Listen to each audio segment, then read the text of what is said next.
অন্যদিকে হঠাৎই এই প্রত্যন্ত গ্রামে ঢুকতে শুরু করেছে লাইন দিয়ে সারি সারি গাড়ি।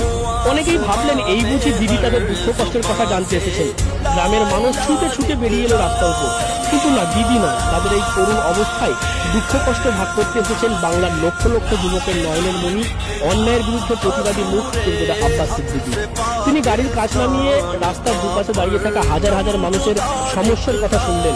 গাড়ি থেকে নেমে বাঁধ ভেঙে ক্ষতিগ্রস্ত এলাকা পরিদর্শন করলেন।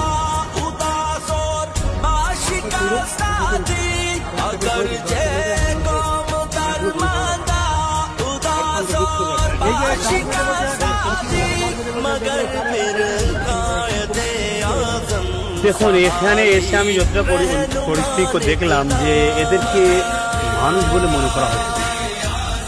এদের জীবন ব্যবস্থা যেটা দেখে আমার অত্যন্ত দিল ভেঙে গেছে, অত্যন্ত দুঃখিত যে আমরা কোথায় বসবাস